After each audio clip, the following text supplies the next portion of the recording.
You know who Homelander is, don't you? The world sees a hero, Homelander? but behind the mask, okay? he's a monster. You know who else looks like that? All of the problems in the world today could be solved by men of honor, not doing bad things, men of honor standing up and saying, no, this is wrong. I say that life as a man is exceptionally difficult. I say the most beautiful and the most terrifying thing about being a man is you're born without value. Society doesn't care about you. You're only going to be cared about based on how useful you are. You have the chance to build yourself up and become a superhero if you're prepared to do the hard work and be indefatigable enough to never quit. But if you're going to stand around and wait for a handout, nobody's going to ever respect you. And I think that a lot of people have forgotten about how difficult and how competitive it is as a man. We're always in constant competition with each other. I am absolutely and utterly a believer in hard work. I'm a proponent of hard work. I have all this money and all I do is work. Everyone thinks he's a savior, that he speaks the truth. All my life, people have tried to control me. My whole life. Rich people, powerful people tried to muzzle me, cancel me, keep me impotent and obedient, like I'm a fucking puppet. You know what? It worked. Because I allowed it to work. And guess what? If they can control me, then you can bet your ass they can control you. They already do, you just don't realize it. I'm done. I am done apologizing. I am done being persecuted for my strength. You people should be thanking Christ that I am who and what I am because you need me.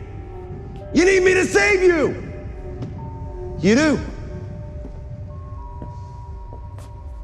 I am the only one who possibly can. You're not the real heroes.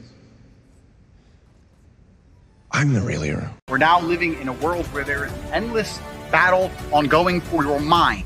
They're trying to control what you see. If they control what you see, they can control what you think, and they can influence you. Once they can influence you, they can control you. Every single thing that exists out there inside of the Matrix is done so with a purpose. They don't give you the news for free because they want you to be informed. They give you the news for free because they want you to watch it so they can tell you what to think. Every class you learn in school, every TV program you watch, every website you find, all of them are created to keep your mind inside of a box. Because by keeping you inside of a box, they can keep you broke. I am the hero in everybody's lives. Anybody who knows me, when anything goes wrong, they call me. I'm the hero. I'm the Batman. When a narcissist wears the hero's mask, he's more dangerous than the villain. Buy more, buy more, buy more. And before I start this video, let's make something clear. I am not woke. I'm not like these other people who hate on him. Most people who hate on him, who don't have a vitamin D in their fucking body, who see some random clips on TikTok, he does funny stuff with machetes and all that shit, which is for humoristic purposes, and they base their opinion on these clips and say that he's a misogynist or that he bullshits or all of these things that he says are not true. I'm not one of those people. I actually believe that 99% of the stuff that he says are actual truth in terms of the system, in terms of the schools, in terms of government, in terms of many other things, right? But here in this video, I will try to explain to you that all of this heroic persona, all of these things that he puts out there, all the things that he pretends to stand for, to, you know, fight for the freedom of speech or fight for the financial freedom of all of the people, fight for the human rights, it's all actual fucking bullshit and persona, and he stands for fucking nothing. And that his ban was a strategic move to gaslight his audience. When I'm saying that he's like Homelander, I'm not exaggerating. That's exactly who he is. I'm not some weak-kneed crybaby that goes around apologizing all the time. And why the would you want me to? I'm not going to sit here and apologize to any conservative who wants to sit me down and try and give me some moral high ground garbage. I'm not going to listen to it. Let's jump in. I'm not even going to touch his legal case.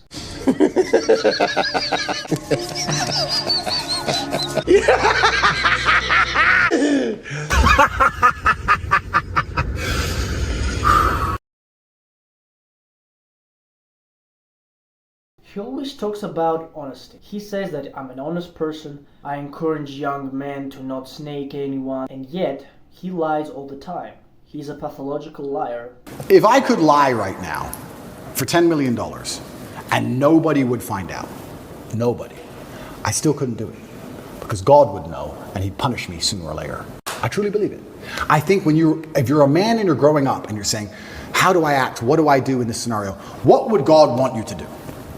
Tell the truth. You'd be amazed how far just telling the truth will get you. My father was a chess grandmaster, but my father was an international master of chess. My father was an international master. I shaved all my hair off, and I'll tell you why. Because people make fun of me for being bald. Hey, you're bald. As in, like, I haven't noticed something. Right. Well, yeah, correct. Yeah, I shave my head 3 times a week. Like, so I could grow hair back as beautiful as yours. Thank you. I'm not missing my hair at all. My hairline's fine. I could grow my I could have a full head of hair like Tristan. Stop the cap. Stop the cap right now. What did I do? I promoted accounts on the internet. You made money. Didn't sell crack. Didn't sell drugs. So when I was 24, 25, I sold drugs. The second thing is, he says that it is a Matrix move when he gets banned. When he gets banned, it's all the Matrix, they're trying to cancel him, the truth cannot be heard, and all that stuff. And you have to look at who you can't criticize, because I don't truly believe freedom of speech exists anywhere. There's this idea that America has freedom of speech. That's a lie. Nowhere in the world has freedom of speech. There's always a class of people you cannot criticize. But what you don't know is that Andrew cancels his haters himself. We have many Twitter employees, we have Instagram employees, TikTok employees. When we want to, we can delete an account, but our preferred method of choice, because deleting is kind of harsh. For small accounts, we can just mark them and that's it, and nobody really cares. But for bigger accounts, we use a thing called PR marketing campaigns and narrative control, meaning that we have big accounts that side with us, we have many smaller, real-looking, human-like accounts. So if you tweet something against Tate online, both big accounts with ties to the war room and smaller bot accounts will challenge you with a pro-Tate narrative. Whatever the perceived attack is on the Tate brand, that the marketing, the post, the tweet, the thread, whatever is purporting, we counter that with our Tate bots. We get big accounts to slander the person that's making that thread or that tweet or that post. I wasn't personally involved in those PR campaigns. We had another department handling that. But I definitely was aware of everything, yeah. If you say something bad about him on any platform, you will get targeted by his war room members. Someone who made like a hit piece video on the war room or anything negative about the war room, right? There's some YouTube videos out there that exist. You always need to discredit the person who made the video. That is the key. You need to make the person who made the video be a liar. That's what you need to be. They need to be a geek, a dork, nerd, geek, liar. That's what they need to be. Someone who's completely not trustworthy. You need to destroy the source. There's no other way to do it. Because someone's lying. So it better be that, right? And coincidentally, around the same time this all took place, Crayon's account also started getting botted, which was most likely a failed attempt to get him banned. So still to this day, Andrew and his personal Matrix are coming together and trying to attack the people who speak out against them. It's kind of ironic, the person who fights for freedom of speech doesn't even allow it. Let's talk about the most recent scam which lost all of his audience basically, about the crypto thing. No work, no net benefit to the universe, and because the world is cyclical, because there's no light without dark, because God is just, these people always end up going broke. Because they never learn any skills. If I lost everything today, I know how to make it all back. Better and faster than before, because of the lessons I learned making it the first time. These people know nothing. All they know is to gamble. So they gamble again, lose more. Borrow money, gamble again, lose more. Crypto Twitter is full of degenerate losers, and I love to play games with them because they would love to be Bitcoin because they make a bunch of money. But the problem is, some people would make a bunch of money, and a bunch of others would lose money. For everyone who wins, someone else must lose. If you buy a coin for $1 and sell it for $10, someone bought it at $10. If it then goes down, the person who bought it at $10 loses money. I do not want any of my fans to ever lose money in my name, ever, because I don't need money, so I refuse to sell out my fans to money. More, buy more, buy more, buy more, buy more, buy more, buy more! This video is trying to prove that he is none other than a grifter and someone who only wants profit and for his bank account to go up and up. He grifts about his religion. Personally, I'm an atheist.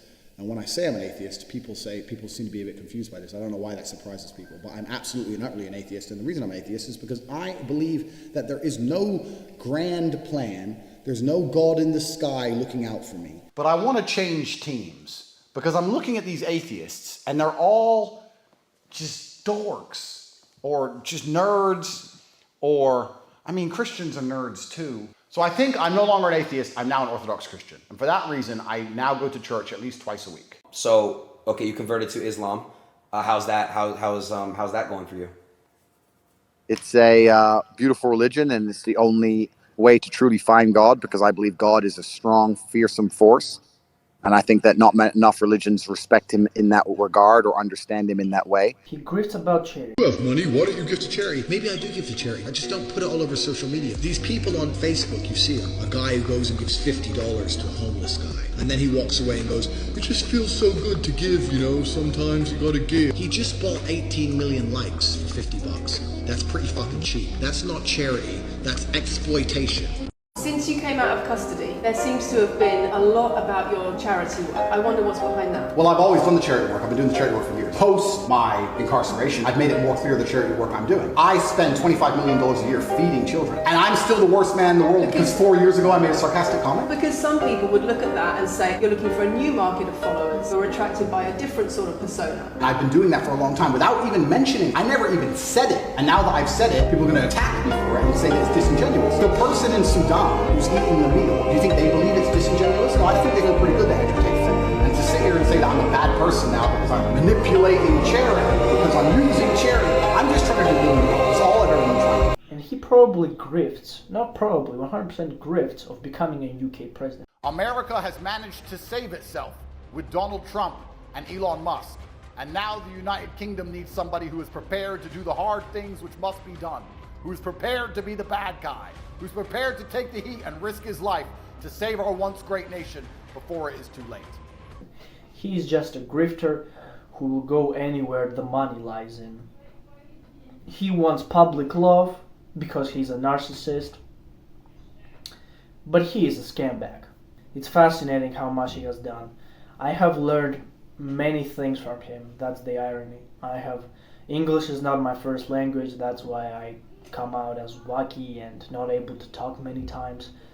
And I learned a lot on how to speak from him. And as I said, it's not about the out of context bullshit, like it's all BS. It's not about the things he says, it's about the things that he does, because he says 99% of truth. Yes, he says the fucking truth.